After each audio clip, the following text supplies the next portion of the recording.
libro de cuentos y algunos poemas, algunos relatos también. Y Ezequiel tiene un libro anterior que se llama Entre Ríos, Entre Rieles.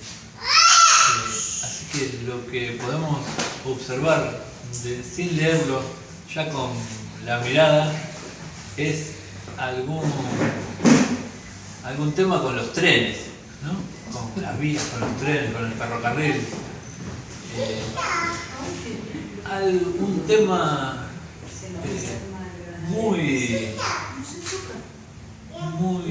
que genera muchos sentimientos, ¿sí? Es el medio de locomoción, medio de transporte que más sentimientos ha generado en la historia de la humanidad. Nadie siente tanto amor por un remis, por un Uber, que el sentimiento que genera un tren, ¿sí? Hasta los aviones uno puede admirar, ¿cierto?, el despegue del avión y eso, pero el tren tiene otra cosa, hasta se lo podría relacionar con lo poético. Así que la primera pregunta que me gustaría hacerte para que nos cuentes un poco, ¿desde cuándo y dónde nace ese sentimiento por los trenes? Bueno, buenas noches, gracias por estar presentes. A ver, con respecto a la pregunta, desde mi infancia, si bien yo nunca estuve involucrado dentro del ferrocarril, mi infancia transcurrió en la localidad de Victoria.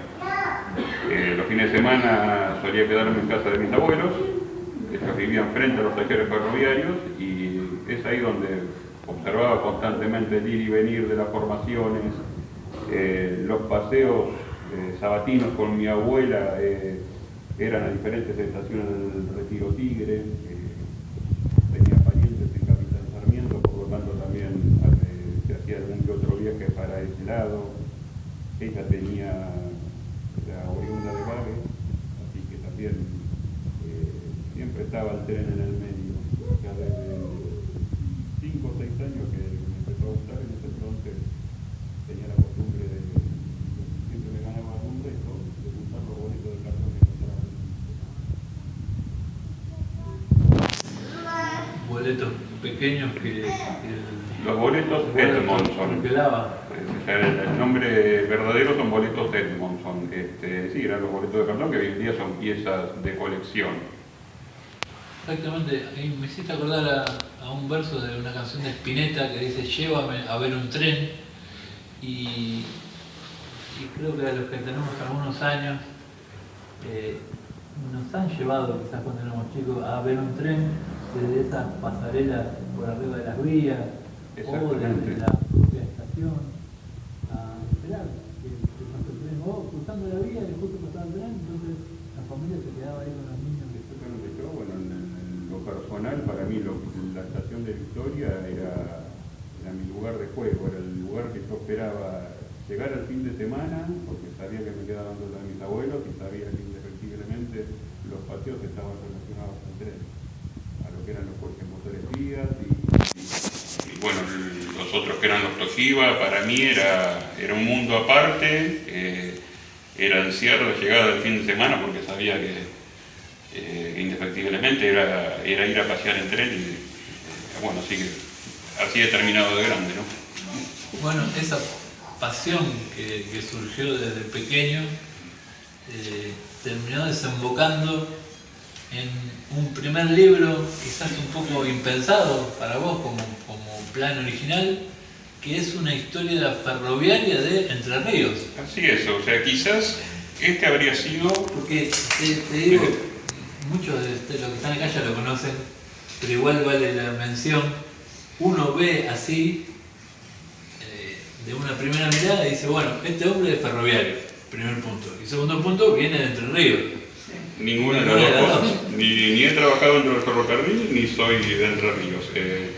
Debería haber sido el primero, pues son relatos que yo ya tenía, en su momento uno va escribiendo, los guarda, quedan archivados. Y lo de Entre Ríos surgió porque bueno, es una provincia que me gusta mucho. Cuando puedo siempre me hago alguna escapada, para mí es otro mundo totalmente distinto a Buenos Aires. Y en su momento, cuando uno va viendo las fotos de la ciudad, de los pueblos que recorrió, las estaciones, digo, ¿por qué no armar algo que sea un diario de viaje? Cuando lo empecé a armar se me ocurrió ponerle la parte histórica. A lo largo de los años he acumulado muchísimo material ferroviario, o sea que tenía para buscar partes históricas. Ahí fue donde se complicó todo por el hecho de empezar a buscar fechas, cotejar datos, pero sí fue algo impensado, se fue armando, lo fui armando como un pasatiempo y terminó siendo el primer libro. Y hay una investigación ahí que te llevó bastante tiempo, y te llevó tiempo por el tema de ser preciso, ¿no? De ser Sí, muy riguroso. Lo que es la parte histórica, de los datos. Exactamente, lo que es la parte histórica de la historia del ferrocarril en Entre Ríos, había muchas veces donde para un mismo acontecimiento había 2 y hasta 3 fechas. Si bien uno tiene Google a mano, Wikipedia, hay muchos datos que son erróneos. No me quedó otra que ir consultando con museos locales, con periódicos locales de acá de Entre Ríos. Eso fue algo bueno porque también me permitió conocer demasiada gente que se involucró también para acercarme a algún dato preciso, alguna fotografía que estaba buscando en particular, datos sobre algún ramal. Ese libro en particular tiene todo el listado de estaciones de la provincia, más todos los ramales que en su momento estuvieron activos. Y está discriminado por las distintas empresas que hubo dentro de la provincia. Hoy en día solamente Ferrocarril Urquiza, pero antes eran otras empresas. Antes había más empresas que terminaron todas unidas en lo que es el Ferrocarril Urquiza. Exactamente. Y creo que de alguna forma este libro, aunque fue quizás un trabajo mucho más arduo de investigación, fue lo que te animó o te impulsó a decir, bueno, si pude escribir este libro, que era un trabajo histórico de investigación, y me fue bien, lo presenté, tuvo reconocimiento, Sí. tuvo muchos lectores. De hecho, ahora recientemente estuviste firmando el libro y presentándolo en la Feria Internacional del Libro, en la 49 Feria Internacional del Libro de Palermo, ahí de la Rural, y tuviste muchas ventas también del libro. Sí, viste que reponerse. Justo la 50 Feria Internacional. Sí, lo que es en particular el de Entre Ríos, no, estaba justo la 50 edición. El de Entre Ríos en particular, en el stand de SADE, los que había dejado se vendieron, había dejado más en su momento. Y sí, eso es algo que obviamente me llena de orgullo, satisfacción. He tenido posibilidad de presentarlo en Basa Bilbaso en marzo pasado, el año pasado en Concordia, ahora está muy cerca, seguramente el mes que viene en Iquicuí. Así que bueno, le vamos, como yo siempre digo, no pienso parar el tren. Bien, y eso quizás sí te dio la valentía a decir, bueno, saco mis cuentos de ese cajón donde estaban guardados hace muchos años. Exactamente. Y este sí es otro tipo de trabajo, porque mostrar un texto propio, a que lo lean los demás, a ser juzgado por los demás, es como una cosa de desnudarse, Sí. de mostrar el alma. Si bien Venas de Acero lo tomé distinto, porque primero que eran relatos, la mayoría que ya estaban armados hace bastante tiempo, los releí varias veces, han corregido cosas, se han agregado, se han quitado otras, pero es algo que te permite volar más, ampliarlo. Acá hay relatos reales, o sea, todos los pueblos, ciudades que se mencionan son lugares reales. Hay tipo de viaje y otros que me permitió, cuando quedé explayarme más, poder meterme con el tema de ficción, que es algo que también me gusta. Este fue algo totalmente distinto. Si bien ya muchas de las cosas estaban previamente ya armadas, fue algo que digamos que lo disfruté distinto al armarlo. Me sentí más libre, esa es la palabra. Claro, porque cada cuento tiene un narrador ahí que cuenta esa historia, y ese narrador es un invento, Exacto. Por más que use locaciones reales, sucesos históricos que podrían haber Yo siempre digo sucedido, acá, es ficción. ya me han preguntado sobre un cuento determinado si era verdad lo que... Yo siempre digo, me gusta que la persona se quede con la duda, que piense si es verdad o si es algo ficticio. Pero sí es algo que te permite explayarte más. Yo ya te digo, lo tomé de otra forma cuando fui armándolo y cada relato tiene su propia voz. Está todo ambientado en lugares que existen, pero bueno, después quedará en cada uno ir viendo si es algo que vivió el autor o es algo ficticio. Bueno, yo te digo, por mi experiencia de editor, siempre leemos pensando que te pasó eso, y por más que sea algo muy, muy loco, muy raro, se me ocurre, hay un libro que salió hace poco que el personaje viaja al África y tiene toda una aventura en el África, en la sabana africana, con los animales, en una expedición. Y si bien yo conozco al autor y sé que no fue al África y que no le pasó a él y toda la historia es muy fantástica, mucha gente cree que sí. Sí, igual algo así le pasó y le cambió los nombres. O lo mismo una historia de amor. Cualquier historia de amor que vos publiques, íntimamente vamos a decir, esto en algún momento le pasó, le cambió el nombre, le cambió algo. Cambió alguna locación, algún nombre, pero sí, no, eso es lo lindo de esto. Por eso te digo, el libro histórico queda ceñido a lo que es la historia, que es inmodificable. Acá esto te permite explayarte, volar mucho más con la imaginación. Por eso siempre digo, se dio primero pero el primero tendría que haber sido este. Pero bueno. ¿Era el primero escrito? Sí, que ya eran relatos que ya tiene sus años. Sí, con respecto a la tapa, que parece una imagen muy de sueño, parece como un sueño con ese caballo ahí, el tren con la luz, ese reflejo. De hecho parece una imagen de inteligencia artificial. ¿No? Está Esa fotografía la tomé en la estación de Ingeniero Rómulo Tamendi, lo que es el ramal Villa Ballester Zárate, y esa foto está cerca de los 9 años. Yo a veces soy mucho de agarrar el equipo de mate, irme a alguna estación, principalmente Río Lujano o Batamendi. Me puedo pasar 2 horas sentado en el andén, viendo si puedo incluso filmar algún tren. Y bueno, ese día estaba de regreso, estaba por volver y se me ocurrió sacarle, justo digo, el caballo de acero con el caballo. Sí. Ya hace una foto que sí hace 9 años. Hace 9 años. Y estaban 3, hay una de Entre Ríos, pero después digo, no, ya Entre Ríos está por ahora, así que dejamos eso. Es una muy linda estación el tren que uno sube acá en Escobar y se baja en Otamendi, puede ir a la reserva de Otamendi. Sí. Es una estación particularmente que parece que quedó en el tiempo. Y quedó en el tiempo porque prácticamente no tenés población alrededor. Para un lado tenés el Paraná de Las Palmas, que lo debes tener a unos 15 kilómetros, o algo así.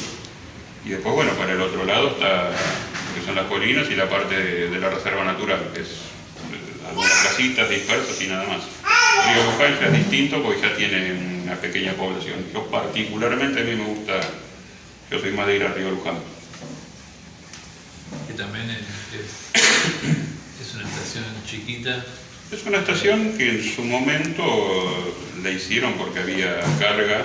Actualmente el tren sube gente, principalmente gente que va a pescar, pescadores.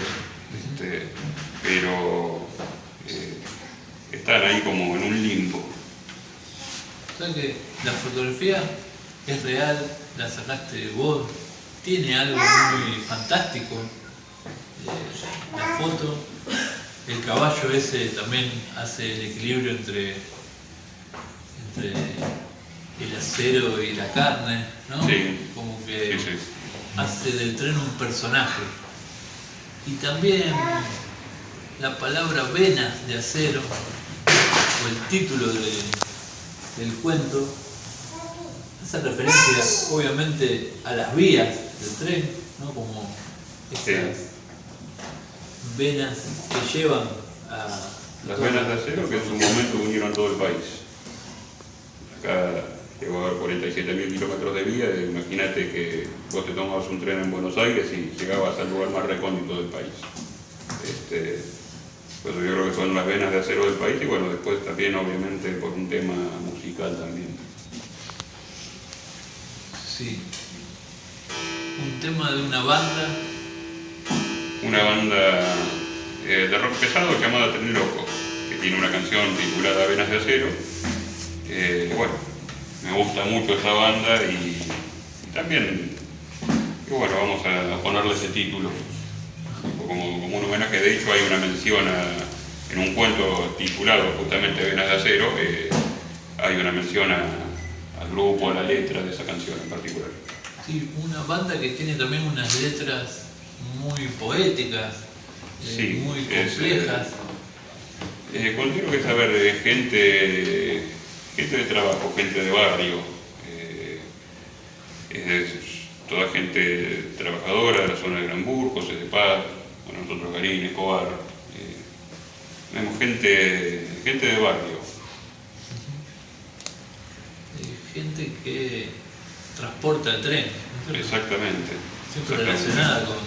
Siempre relacionado con el tren. El tren yo creo que es algo a nivel popular, es el transporte más popular que hay. Si bien hoy nos quedan pocos, pero bueno, es lo que hizo grande al país. Sí, y sigue siendo un transporte básicamente popular. Sí. Y sigue conectando el país. Sí, lamentablemente hoy en menor medida obviamente, es incomparable a lo que había antes, lo que se perdió, que es muy difícil recuperarlo, no imposible, pero sí difícil. Pero bueno, por eso siempre digo también hoy en día el ferrocarril, muchos me han dicho, por ejemplo, sobre este primer libro cuando le hicieron la parte histórica, me dice es algo nostálgico, es algo que me han dicho hasta que me llenó de angustias, y el ferrocarril lamentablemente en el país es algo nostálgico. Y es algo que cuando uno se pone a pensar lo que había y lo que hay actualmente, sí, es angustiante lo que se ha perdido. Cuando en todo el mundo se apuesta en lo que es el ferrocarril, acá se ha retrotraído. Esperemos que alguna vez cambie. Sí, porque bueno, de hecho, el transporte, ¿no? El transporte está súper trabajado el tema del ferrocarril, que ahorra combustible, ahorra accidentes, ahorra neumáticos, todos los fletes los hace mucho más económicos, más seguros, menos contaminantes. Tiene miles de beneficios el ferrocarril que en todo el mundo de hecho apuestan por trenes de alta velocidad. Y sí, acá sería es una deuda pendiente de nuestro país. Es poder reinvertir o tener un plan a largo plazo para ir reactivando. No es sencillo, un kilómetro de vía sale muchos millones de dólares, pero con una política a largo plazo se puede ir restituyendo, reinstaurando vías, kilómetros de vía. De hecho, a ver, lo que es el litoral, hay mucha carga que baja desde Montecaseros, bajando todo por lo que es la provincia de Entre Ríos hasta el puerto de Ibicuí, que la carga es constante porque está siempre, pero los tiempos de viaje son los que no son buenos. Una formación carguera no te supera los 20 kilómetros. Por el tendido de las vías. Por el tendido de las vías, están en mal estado. Bueno, actualmente, fíjate, hace un tiempo tenías los trenes, por ejemplo, hablando de larga distancia, pasajeros a Córdoba, a Tucumán, que actualmente no están funcionando. Pero bueno, ahí ya también entramos en un terreno político, ya también lo que es el tema privado, las concesiones de la vía, ya es un tema mucho más amplio, más escabroso también. Sí, más amargo, sí. más árido. Sí. Pero toda esa angustia no está en el libro para nada. Es un libro que se lee con mucha alegría, con mucha curiosidad, tiene para mí una particularidad que evita los lugares comunes. Cuando uno piensa en un cuento sobre un tren, de hecho cuando yo en el primer momento que te conocí, que vos me contaste del proyecto, yo dije, un libro de 200 páginas, que tiene mucho texto, muchos cuentos, que hable todo sobre el tren, todo cuentos sobre el tren. Digo, ¿de qué escribe este hombre? No sé, el tren, el enamorado que espera a la novia en el tren y no llega, la estación fantasma. Y digo, se acabaron los argumentos, hay 2 o 3 argumentos y escapa totalmente a esas historias. Están los trenes, no es que mete el tren por la ventana para justificar el cuento, no, los trenes pasan la historia en la vía, hay cosas, hay romance, hay historia de amor, de locura y de muerte, sí, si se quiere. Hay todos los temas más importantes de la literatura, están, y los cuentos te atrapan y te sorprenden porque no son historias así, argumentos conocidos o argumentos que uno puede haber leído en otro cuento y reformuladas. No, son historias totalmente originales. Claro, yo en su momento lo traté de armar, bueno, en base a distintos viajes dentro de la provincia, por distintas provincias del país, y en base a eso fui tratando de abrir en algunos lugares, por ejemplo en Rivas, hay uno que menciona el pueblo de Rivas. Me di la tarea de investigar el pasado del pueblo, fui introduciendo negocios, casas que había en ese entonces en el pueblo, y después de otros ir buscando básicamente la historia del lugar, que es algo que también me gusta, y bueno, después obviamente hay otros donde sí ya he podido volar un poco más con el tema ficcional, ya con el tema a lo mejor de aparecidos o leyendas. Yo te digo, sí, creo que salió algo amplio que si bien está como vos decís, todos los cuentos están relacionados al tren, yo creo que salieron todos muy distintos unos de otros.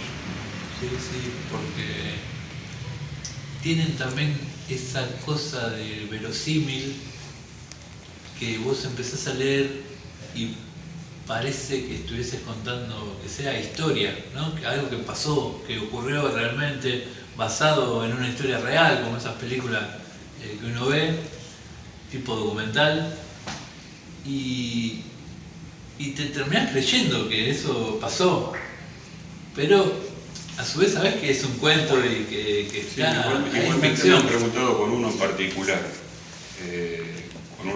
que está situado en Cañadón Lagarto, que es un pueblo, ya no es un pueblo salvo, es un lugar, un páramo simplemente de la provincia de Chubut. Ahí sí tuve ferroaficionados que me preguntaron, ¿te dieron ese diario que mencionás? ¿Es verdad eso, lo que viste?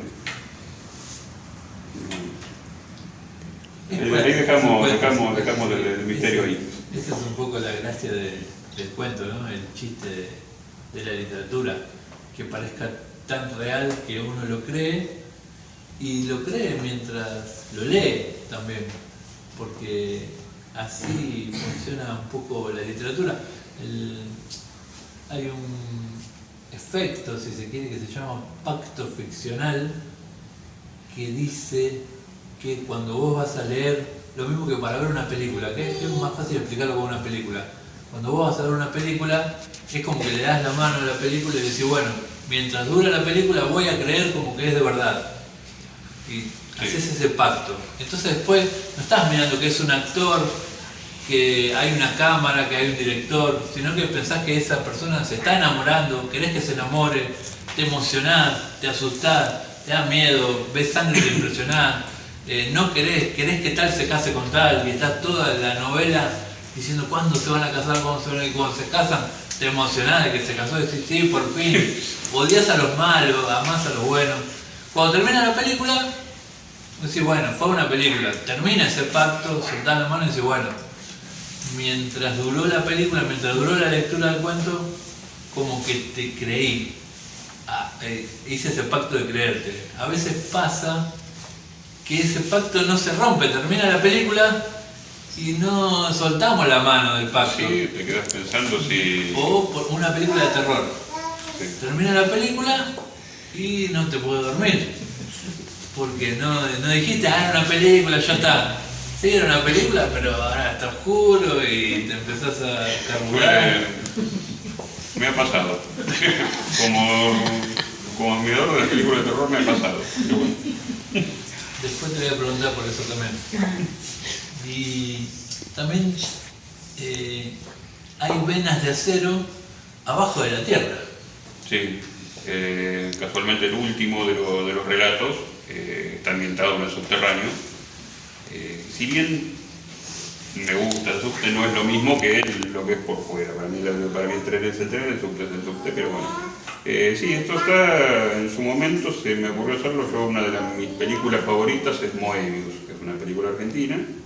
Es una película de culto y se me ocurrió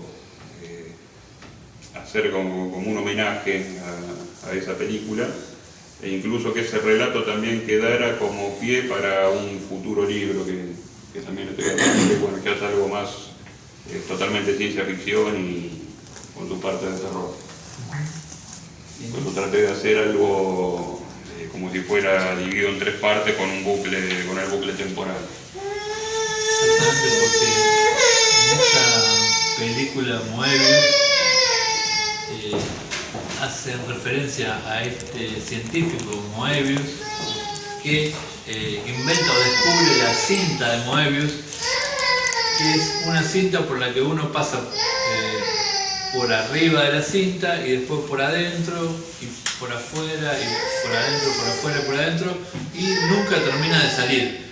Y es un dibujito así, como un 8 acostado, que es el símbolo del infinito. Sí, es el... Y es esa cinta de símbolo Moebius. del infinito, el bucle eterno.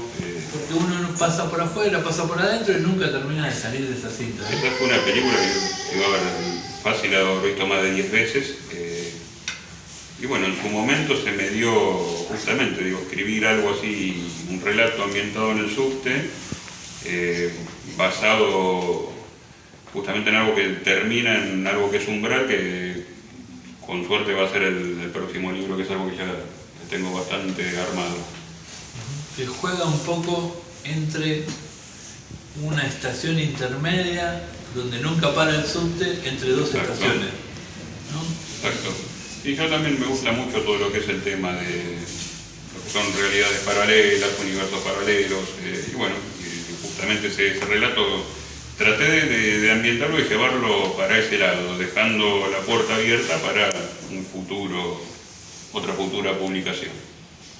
Bien, y si bien no hay una inspiración directa en los escritores que vos te gustan, que vos lees, no es que lees un escritor que hable sobre trenes y entonces un poco te inspiraste en eso, sino el tema es totalmente diferente. ¿Tenés algunos escritores de cabecera y algunas lecturas? Sí, a ver, en lo que es libros de diarios de viaje, me gusta muchísimo lo que es la obra de Paul Theroux. Él sí ha recorrido el mundo viajando en trenes, distintos trenes de distintas partes del continente. Tiene varios libros publicados, todos bestsellers obviamente, y uno de los que sí me llamó la atención era recorriendo América en trenes. En su momento tomó trenes de Norteamérica hasta llegar acá al último, que era lo que hoy en día es la Trochita. Y después, si fuera ya de lo que es ciencia ficción, obviamente mi escritor de cabecera Stephen King, y bueno, y un poquito más abajo Lovecraft. Ahí ya te das cuenta de lo que es el tema del... Terror puro. Sí, con Lovecraft es más terror cósmico. Es mucho más, a lo mejor, justamente lo que son realidades paralelas. Con Stephen King sí ya es terror puro, aunque últimamente no está ambientado en otro estilo, quizá. Sí, pero bueno, Stephen King tiene grandes clásicos de terror que han sido películas súper conocidas. Y obviamente también El de acá... Cementerio de Animales. Exactamente. Y de acá, bueno, Carly. desaparecido Germán Sopeña, que también era un periodista y también ferroaficionado. Ha hecho un libro, La libertad es un tren, que es un libro espectacular, para mí es un libro espectacular, un libro de viajes también por distintos trenes del mundo. Él tuvo la posibilidad de Europa, Asia, que lamentablemente falleció en un accidente de avión. Pero bueno, dejó ese legado, ese libro en particular, que para mí es un libro de culto hoy en día. Bien, nos llevamos tarea yo por lo pronto de leer a Paul Theroux, que nunca leí, a Sopeña, ni lo conocía. Paul Theroux lo tenía de nombre, Sopeña nunca lo había escuchado en mi vida. De hecho estuve hace unos días en Bariloche, la sala central de la estación de Bariloche lleva el nombre de Germán Sopeña. En honor a él era muy de viajar para lo que era Patagonia. Tiene libros también sobre lo que es Patagonia. No tiene, digamos que era un autor variado, no enfocado solamente en lo que era ferroviario. Bueno, de hecho tu libro recorre estaciones de distintas partes del país, de distintos puntos del país. Sí, acá. Recorre los pueblos Acá y bueno, desde pasando de Córdoba, Río Cuarto, Holmer, hasta Montecaseros, Puerto Seibo, que en su momento fue el embarcadero más importante de Corrientes, que hoy en día, si uno lo ve, no cree nunca que pasó un tren por ahí. Después, obviamente Salta, al llegar a la frontera acá con Bolivia, Mendoza, Jujuy, sí, muchos lugares. Y obviamente todo lo que son pueblos de acá dentro de la provincia, lugares que ya el ferrocarril ha dejado de pasar hace años, que hoy en día a lo mejor son pueblos casi perdidos en el mapa. Si te gustaría compartir algún fragmento de texto. Compartimos, sí, justamente uno que me preguntaron la otra vez, que había desierto.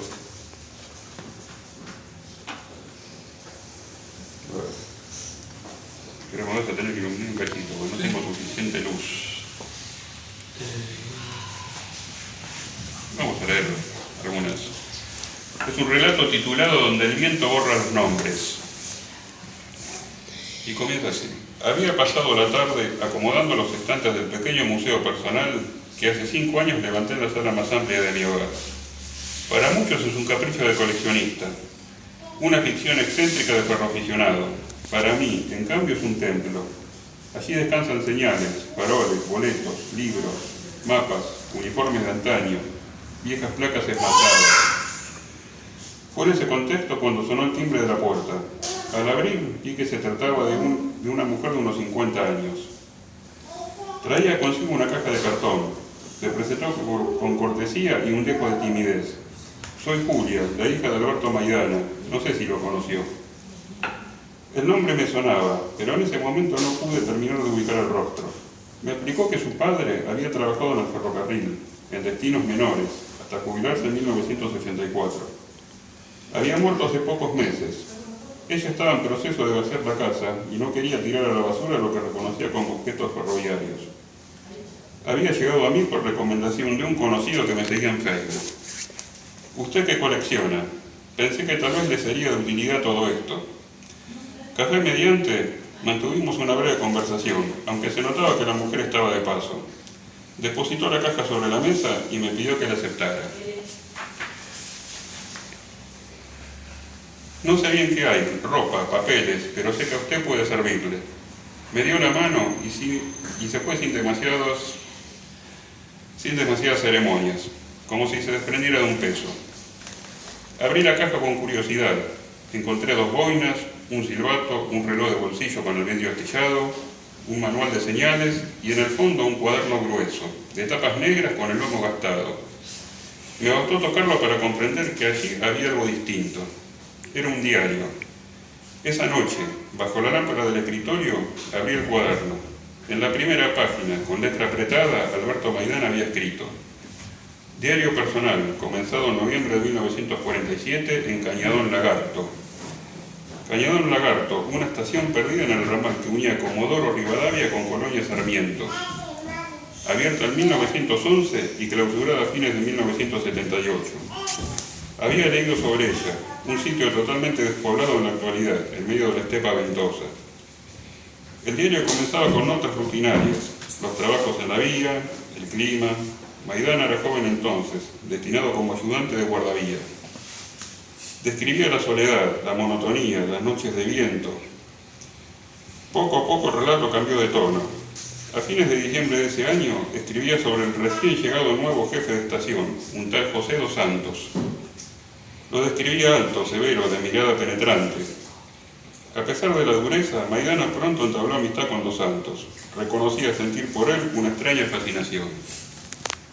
En una entrada de enero del 48, Maidana escribió: Dos Santos me invitó a cenar a su pequeña vivienda. Es hombre reservado, pero de gran cultura. Me enseñó varios libros, tenía un violín, fotografías de montañas nevadas que no son las nuestras.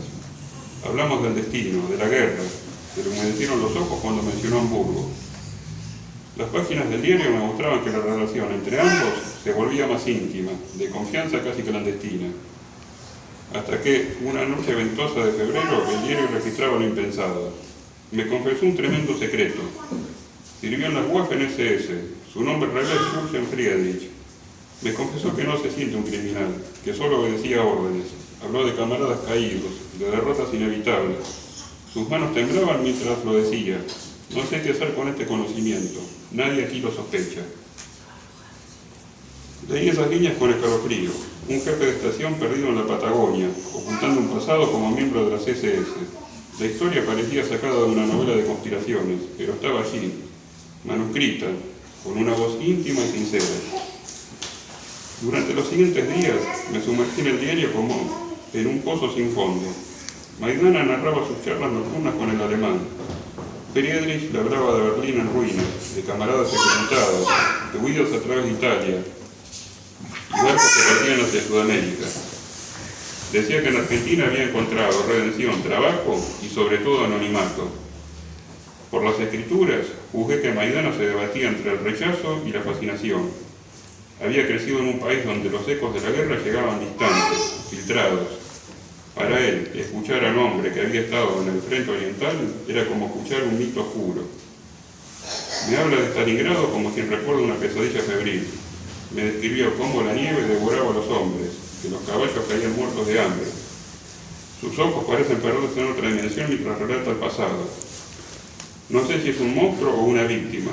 A veces lo miro y veo simplemente un jefe de estación. Otras lo veo como un lobo disfrazado de hombre. ¿Qué hago con esta verdad? Si hablara, ¿me creerían? ¿Y dejamos ahí? Vamos a ver una cosa. Ahí no termina, pero bueno. Después se sabe qué es lo que pasa. Lo dejamos ahí. Ahí aparecen también tres voces en la narración: el que lleva adelante el narrador protagonista, el narrador que lee un diario íntimo que le dejan, y en el diario íntimo alguien que habla sobre una tercera persona que es un nazi, ¿no? Un nazi en Argentina. Sí, que bueno, de hecho al final de la guerra, bueno, está documentado que varios han terminado los días aquí. De hecho, hay un caso histórico de un criminal nazi que encontraron en la Patagonia, que lo vinieron a buscar acá y estaba con otro nombre. En San Carlos de Bariloche. No, ahora en este momento no tengo el apellido exacto, no lo recuerdo, pero sí, eso fue en San Carlos de Bariloche, casualmente. No me acuerdo tampoco el apellido, pero sí me acuerdo que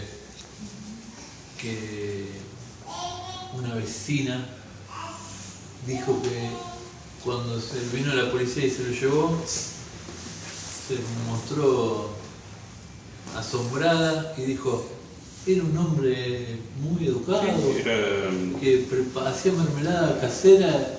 Es más, hay un libro de ese caso. Hay un libro y me acuerdo de haber visto en su momento las noticias cuando quedan en YouTube, que incluso cuando lo detuvieron, el comisario de San Carlos de Bariloche le dio un abrazo antes de subir al de eso no me olvido, por eso digo, no recuerdo el apellido de la persona en este momento.